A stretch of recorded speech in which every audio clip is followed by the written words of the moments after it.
नमस्कार, आप देख रहे हैं द लोकमंच न्यूज। आपके साथ मैं हूं निहारिका शाहदेव। रुक करते हैं दिल्ली एनसीआर की तमाम बड़ी खबरों की ओर। सीएम योगी आदित्यनाथ ने यूपीएसएसएफ के गठन को दी मंजूरी। कोर्ट मेट्रो एयरपोर्ट की रहेगी सुरक्षा की जिम्मेदारी। नोएडा में लगातार बढ़ रहे कोरोना संक्रमितों की संख्या। 136 नए रोगी के साथ संक्रमितों की संख्या बढ़कर 1946 हुई। नोएडा में पुलिस और बदमाशों के बीच हुई मुठभेड़, 2 बदमाशों के पैर में लगी गोली। लॉकडाउन में सिक्योरिटी गार्डों को सैलरी न मिलने पर हड़ताल शुरू। पालिका अधिकारियों पर गिर सकती है गाज। पालिका प्रशासन द्वारा करोड़ों की हेराफेरी हुई उजागर। अब खबरें विस्तार से। कोरोना संक्रमण काल में उत्तर प्रदेश की सुरक्षा व्यवस्था को लेकर मुख्यमंत्री योगी आदित्यनाथ ने उत्तर प्रदेश विशेष सुरक्षा बल के गठन को मंजूरी दे दी है। अब कोर्ट, मेट्रो, एयरपोर्ट, औद्योगिक प्रतिष्ठानों, प्रमुख धार्मिक स्थलों और बैंकों की सुरक्षा यूपीएसएसएफ के हवाले होगी। सीआईएसएफ के तर्ज पर उत्तर प्रदेश की पुलिस इस सुरक्षा की इकाई का गठन किया जाएगा, जिसकी विशेष जिम्मेदारियां भी होंगी। प्रशिक्षण भी केंद्रीय सुरक्षा बलों के तहत खास होगा। पहले चरण में यूपीएसएसएफ की 5 बटालियन के गठन का निर्णय लिया गया है। माना जा रहा है कि पीएससी के जवानों को खास तौर पर प्रशिक्षित कर ये जिम्मेदारी सौंपी जाएगी। गौतम बुद्ध नगर में जून के महीने तीसरी बार ऐसा हुआ है कि बीते 24 घंटे में कोरोना संक्रमितों की संख्या ने 900 के आंकड़े पार कर दिए हैं। प्रदेश सरकार के स्वास्थ्य विभाग मुख्यालय ने बीते 24 घंटे में हुए कोरोना संक्रमण के जो आंकड़े जारी किए हैं, उसके अनुसार 136 नए रोगी के साथ संक्रमितों की संख्या बढ़कर 1946 हो गई है। यह आंकड़ा प्रदेश के जिला में सबसे ज्यादा है। सक्रिय मरीजों की संख्या 887 पहुंच गई है, जिनका इलाज नोएडा के विभिन्न कोविड अस्पतालों में चल रहा है। कोरोना से मरने वालों की संख्या 20 हो गई है और 11 लोग कोरोना को मात देकर स्वस्थ होकर घर वापसी कर चुके हैं। कुल स्वस्थ होकर 1028 मरीज घर वापसी कर चुके हैं और गौतम बुद्ध नगर में स्वास्थ्य विभाग कोरोना वायरस को थामने के लिए तमाम प्रयास कर रहा है। उसके बाद भी कोरोना पॉजिटिव मरीजों की 1946 संख्या के साथ पहले प्रदान पर बना हुआ है। अब तक 1039 मरीज ठीक होकर घर लौट चुके हैं, जबकि 20 मरीजों की मौत हो चुकी है। नोएडा में पुलिस और बदमाशों के बीच मुठभेड़ हुआ, जिसमें 2 बदमाशों के पैर में गोली भी लगी है।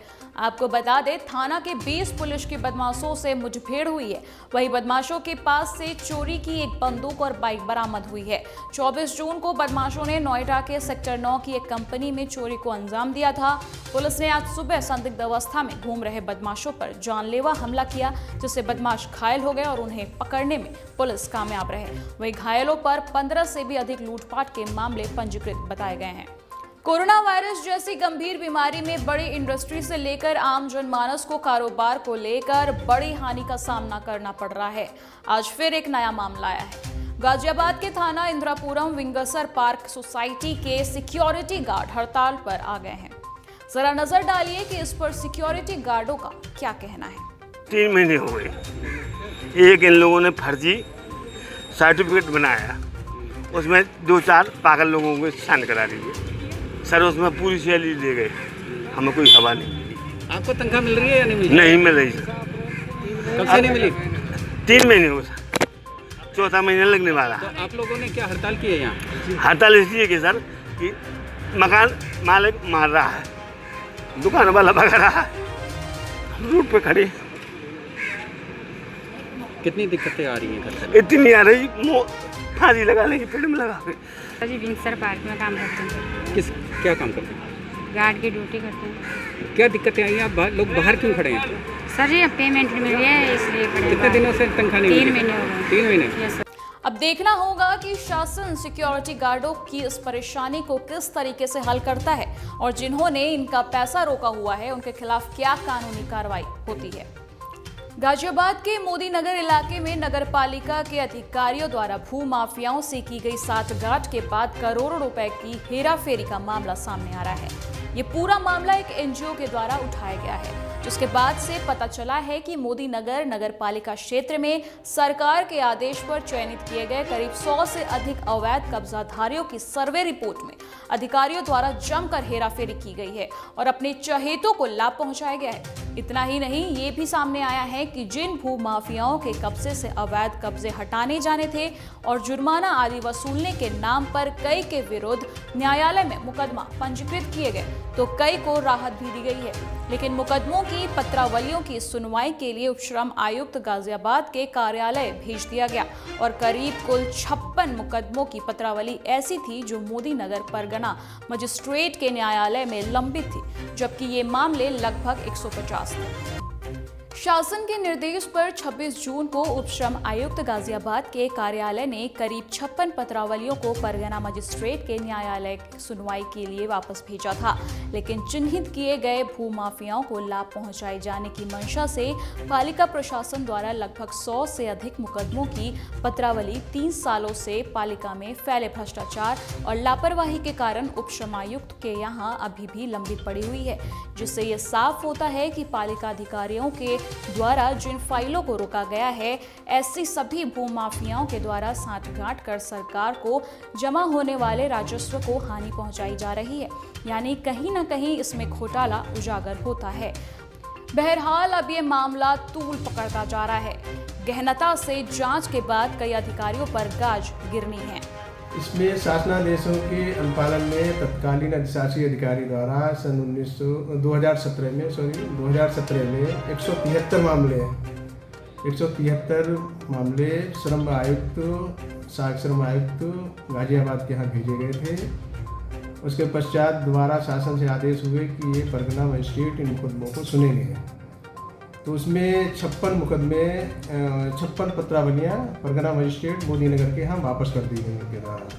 बाकी अब शेष 117 पत्रावलियाँ हैं, उनके लिए संज्ञान में आने पर उनको पत्र भेजा जा चुका है। वार्ता कई बार हो चुकी है। वो बता रहे थे कि लॉकडाउन का जैसे ही खुलेगा उसके पत्र भेज दी जाएगी। वर्ष 2017 में जून माह के दौरान भाजपा सरकार जब अस्तित्व में आई, तो उस दौरान सभी प्रदेश में शासन द्वारा एंटी भू माफिया एक अभियान शुरू किया गया। उस अभियान के अंतर्गत जितने भी अवैध कब्जाधारी थे या भू माफिया थे, जिन लोगों ने सरकार की ज़मीनों को कब्जाया हुआ था, उन लोगों की एक सूची नगर पालिका परिषद मोदी नगर द्वारा भी तैयार की गई। उस सूची में मोदी नगर के लगभग 100 लोगों को चिन्हित किया गया, जिन्होंने सरकार की लाखों करोड़ों रुपए की ज़मीनों पर कब्जा किया हुआ था। उस सूची को तैयार करने के बाद में उसको शासन को भेज दिया गया और शासन ने उसका संज्ञान लिया और नगर पालिका द्वारा उसमें वाद आयोजित किए गए 100 लगभग 56 वाद पहले से ही नगर पालिका द्वारा परगना मजिस्ट्रेट मोदी नगर के यहाँ लंबित थे और उन सभी वादों की एक सूची बना करके उप श्रमायुक्त गाजियाबाद को भेज दी गई। लेकिन बीच में एक ये आदेश आया शासन से कि उप श्रमायुक्त गाजियाबाद को उक्त वादों को सुनने का कोई अधिकार प्राप्त नहीं है, लिहाजा वो पुनः परगना मजिस्ट्रेट मोदी नगर के यहाँ वापस भेज दी गई। वो 56 पत्रावली तो उसमें से वापस आ चुकी है, लेकिन आज तक 100 मुकदमों पर कोई कार्रवाई नहीं की गई। 3 साल से वो ऐसे ही पड़े हैं। हमारे द्वारा उस संबंध में जानकारी चाहिए गई, तो नगर पालिका ईओ द्वारा बताया गया है कि हमारे संज्ञान में नहीं थी और अभी हमारे संज्ञान में आई है। आपके द्वारा भेजे गए IGRS के माध्यम से इस बात का खुलासा हुआ है और हम लोग उनको वापस मंगा रहे हैं। वहीं इस मामले में पालिका अधिशासी अधिकारी शिवराज सिंह द्वारा 8 जून को श्रम आयुक्त को लंबित पड़ी सभी पत्रावली वापस भेजे जाने के लिए पत्र लिखा गया है। उधर आला अधिकारी भी इस बात को मानते हैं कि कहीं ना कहीं इस पूरे मामले में भ्रष्टाचार में लापरवाही सामने आ रही है, जिसमें गहनता से जांच की जा रही है। इस पूरे मामले में जो भी दोषी पाए जाएंगे उनके खिलाफ कार्रवाई की जाएगी। फिलहाल के लिए बस इतना ही। दिल्ली NCR की तमाम बड़ी खबरों के लिए देखते रहिए द लोकमंच न्यूज।